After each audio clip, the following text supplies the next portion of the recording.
Shalom, shalom, meus amores, tudo bem com vocês? Eu espero que sim. Hoje eu tô aqui para falar sobre o Evangelho de Jesus, segundo Marcos, o capítulo é o 12. Então, antes de começar, eu quero me apresentar. Eu me chamo Sara, eu faço parte da Tropa de Elite de Jesus, do braço ministerial, né, de ensino. Temos o grupo de Techuvá, que é o grupo de leitura e meditação da Bíblia, que é esse aqui, né, que são postados vídeos, são postados textos de reflexões sobre o capítulo que nós estamos lendo. Então, ele é muito bom, né, ele tem me ajudado a perseverar na leitura das Escrituras. E eu acredito que todos que estão ali comigo, né, no grupo também. Se você tiver interesse em ler as Escrituras conosco, em perseverar, né, nos ajudar aí nessa caminhada, você é muito bem-vindo. Então, antes de começar a falar sobre o capítulo 12, eu quero orar com vocês, tá bom? Vem aí orar comigo. Senhor, obrigada, Pai, pela oportunidade de ler as Escrituras. Obrigada, Senhor, pelo Teu amor, pelo Teu cuidado. Obrigada, Senhor, por ter nos trazido até aqui, Senhor. Por favor, Pai, abre o nosso entendimento para o que Tu tem para nós hoje, para o que Tu tem para falar para nós hoje. Senhor, que as palavras que entrarem, Senhor, em nosso entendimento, em nosso coração, elas entrem, Senhor, num solo fértil, Pai, para que a gente venha a dar muito fruto e fruto com excelência, Senhor, para Ti, Pai. Em nome de Jesus, Senhor, nos ajude a entender, nos ajude, Senhor, a praticar, nos ajude, Senhor, a viver as Escrituras. Em nome de Jesus, Pai. Amém e amém. Então, meus amores, vamos lá? A versão da Bíblia que eu tô lendo aqui é a versão NVT, é a nova versão transformadora. Aqui na minha Bíblia traz aqui, o capítulo 12, ele fala assim, fala a parábola dos lavradores maus. É uma parábola excelente, que tem muito ensinamento. E é impressionante de nós vermos, né, como a maldade do ser humano ela vai aumentando. Claramente aqui ela fala sobre Israel, né, que se tornou dura, rejeitando a mensagem do Senhor, rejeitando os profetas, rejeitando a mensagem e os mensageiros, né, que foram enviados pelo Senhor, porque foram enviados vários profetas e foram mortos, né, a gente sabe de alguns que foram mortos tragicamente, né, foi terrível, terrivelmente, eu acho que essa é a palavra. E por fim, né, foi enviado também Jesus, que também foi morto, crucificado, né? Então, que a gente, né, claro, tá falando de Israel, mas também fala de nós, porque que o nosso coração ele não fique duro, né? Que a gente peça ao Senhor, né? Para que o Senhor ele amoleça o nosso coração, né? Tire o coração de pedra e coloque um coração de carne, para que a gente entenda o que Ele está falando, para que a gente perceba, para que a gente tenha discernimento, para que a gente ouça a mensagem dEle, que cada vez mais, né, fica difícil de escutar, cada vez mais a gente pode perceber aqui como foram esses lavradores maus. Cada vez, quanto mais distante nós estamos do Senhor, mais a maldade, mais o pecado, mais do mundo, mais as trevas que habitam em nós, ela cresce. Então, quanto mais longe do Senhor nós estamos, pior nós ficamos. Então, que a gente se agarre no Senhor, a gente não se permita ser usado pelo inimigo e nem que o nosso coração endureça. Amém? Vamos lá, no 12, ele vai falar assim, ó. Do 1 ao 12, né, ele fala sobre essa parábola dos lavradores maus, e no 12 ele vai falar assim: os líderes religiosos queriam prender Jesus, pois perceberam que eram eles os lavradores maus. Então, eles se ligaram que eram eles a que Jesus se referia. No entanto, por medo da multidão, deixaram-no e foram embora. Então, que a gente também se ligue quando o Senhor enviar uma mensagem, né? Porque Ele está enviando em todo o tempo, Ele está falando em todo o tempo. Que o Senhor Ele faça com que nós sejamos sensíveis à voz dEle, que a gente escute, né? Em nome de Jesus, amém? Então vamos lá. No no seguinte ele vai falar sobre impostos para César. No 13 ele fala assim, ó, mais tarde os líderes enviaram alguns fariseus e membros do partido de Herodes, com o objetivo de levar Jesus a dizer algo que desse motivo para o prenderem. E lá no 17 Jesus dá uma resposta excelente. Ele fala assim, então deem a César o que pertence a César e deem a Deus o que pertence a Deus, disse ele. E sua resposta os deixou muito admirados. Então, né, é incrível de perceber como Jesus ele era esperto, inteligente, né, como ele tinha sabedoria, ele tem sabedoria, ele é a sabedoria, né? Mas falando assim, a gente conseguindo perceber o discernimento que ele tinha,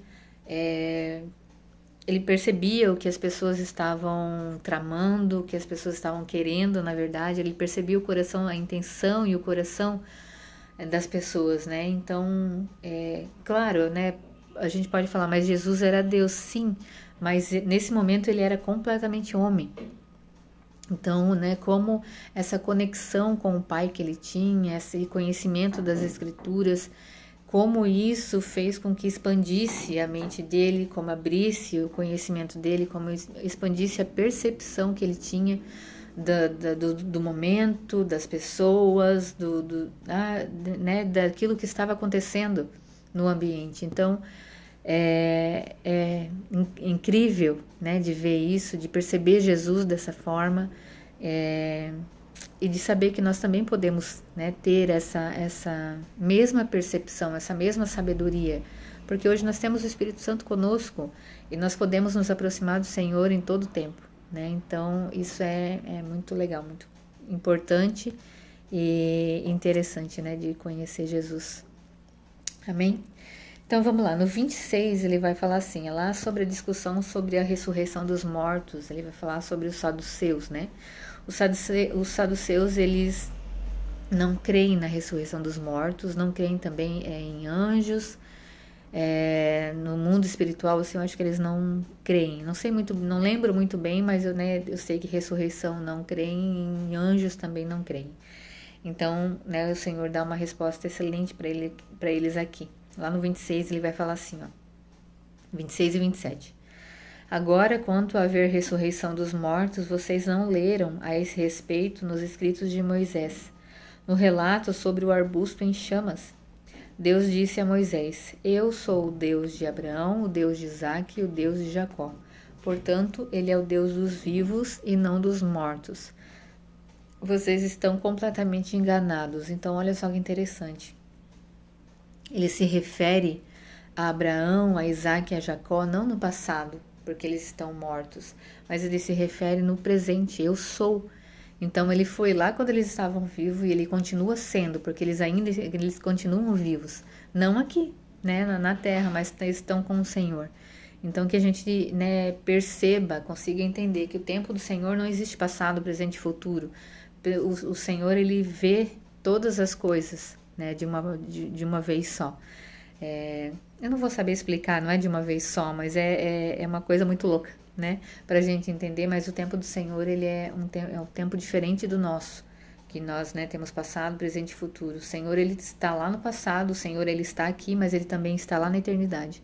Então, que a gente consiga ter esse entendimento, amém?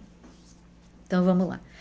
O mandamento mais importante, né? O Senhor, ele é questionado por um mestre da lei, e ele fala, ali no 30, ele vai falar sobre esses mandamentos, são 2, ele vai falar assim, ame o Senhor, seu Deus, de todo o seu coração, de toda a sua alma, de toda a sua mente, de todas as suas forças. Então, olha só, esse é o mais importante, né? Por que é mais importante? Porque quando nós estamos em Deus, quando nós amamos Deus sobre todas as coisas, as demais coisas nos são acrescentadas. Então, tudo aquilo que nós precisamos fazer pelo outro, pelo próximo, por nós mesmos, é acrescentado na forma como eu amo o Senhor, né? Como eu me importo com as coisas do Senhor, como eu obedeço ao Senhor, como eu encho a minha vida do Senhor, eu cada vez mais... Quanto mais me encho do Senhor, mais para Ele eu faço, né? Mais com excelência eu faço. Então, o segundo mandamento é igualmente importante, porque ame o seu próximo como a si mesmo. Nenhum outro mandamento é maior que esses. Então, quanto mais eu estou no Senhor, mais eu me conheço, mais eu me amo e mais eu vou conseguir amar o meu próximo, né? Então, vamos lá. Depois ele vai lá falar sobre, indo um pouquinho mais lá para frente, ele vai falar sobre os mestres da lei, né? Jesus, ele fala dos mestres da lei, falando, né, trazendo para nós nesse ensinamento, a gente não deve deixar que a soberba, né, que o orgulho, ou que uma posição, que um cargo, ele nos faça deixar de sermos humildes, né? Porque com os mestres da lei, Jesus ensina, né, que por fora eles eram muito bonitos, eles né, falavam lindamente em público, oravam, se mostravam homens santos, mas na verdade eles estavam ali roubando, enganando, sendo hipócritas, né? Então eu me lembrei daquele velho ditado que fala, né? Por fora a bela viola e por dentro pão bolorento. Então que nós não sejamos assim, né? Que nós sejamos humildes em realmente amar Deus sobre todas as coisas, amar o nosso próximo como a nós mesmos, e que a gente tenha, né? Assim como ele continua ali falando da oferta da viúva, que nós tenhamos o coração como dessa viúva, que entregou tudo o que tinha ao Senhor, confiando que Ele vai fazer o que é melhor para ela, mas confiando que Ele vai fazer o que é melhor para nós, para cada um de nós, amém? Então, que o nosso coração ele não pense, né, que as nossas intenções não sejam como dos mestres da lei, somente visando o que vamos receber em troca, somente qual é a vantagem que nós teremos, mas que realmente seja como o coração dessa viúva, que completamente entregue ao Senhor, amém? Humilde, né, e completamente entregue ao Senhor, amém? Então, meu povo, estes são os meus comentários sobre o capítulo 12. Eu espero que eu tenha ajudado vocês nessa leitura, que em nome de Jesus, né, nós sejamos humildes como o Senhor foi. E que a gente ame realmente o Senhor com todas as nossas forças, de todo o nosso coração e a nós mesmos. Amém? Um beijo. Até o próximo. Tchau.